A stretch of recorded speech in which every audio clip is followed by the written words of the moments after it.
የወረዳው ሴቶች ወጣቶችና ማህበራዊ ጉዳይ ጽሕፈት ቤት የክረምት በጎ ፈቃድ አገልግሎት አስጀመረ። በሰሜን ሸዋ ዞን ሚዳ ኦሮሞ ወረዳ የመራኛ ሰርተን እንደግ የአካል ጉዳተኞች ማህበር የክረምት በጎ ፈቃድ አገልግሎት ተግባር በጎራ አካባቢ የሽንኩርት መትከያ የቅድመ ዝግጅት ስራ አካሄዱ።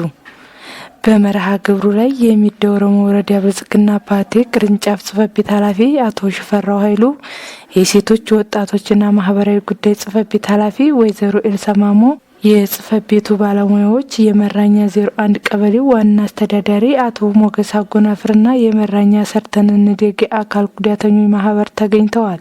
የበጎ ፍቃድ ተጠቃሚዎቹ ለተደረገላቸው ትብብር ምስጋናቸውን አቅርበው ለቀጣይ ሁላችሁም ተጎናችን እንድትሆኑ ብለዋል።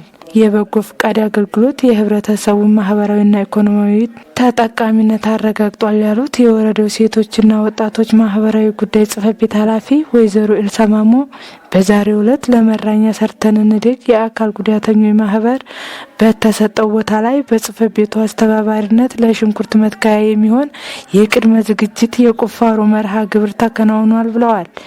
በቀጣይ የክረምት በጎ ፈቃድ የቤት ስራና አዲሳትን ጨምሮ በልዩ ልዩ መሰል ተግባራት ተጠናክሮ ይቀጥላል ሲሉ ተናግረዋል። የወረዳው ብልጽግና ፓርቲ ቅርንጫፍ ጽሕፈት ቤት ኃላፊ አቶ ሽፈራው ኃይሉ እንደገለጹት የዛሬው መርሃ ግብር ለአቅመ ደካሞች ከሰው እጅ ጠባቂነት በከፊልም ቢሆን ራሳቸው እንዲችሉ በማሰብ በወረዳው መራኛ 01 ቀበሌ ልዩ ቦታው ጎራ አካባቢ ለሽንኩርትና ሌሎች አትክልቶች መትከያ የሚሆን ቦታ ተሰጥቷቸዋል ያሉ ሲሆን ቦታውም ለቀጣይ በሳይት ፕላን ይሰራል ብለዋል።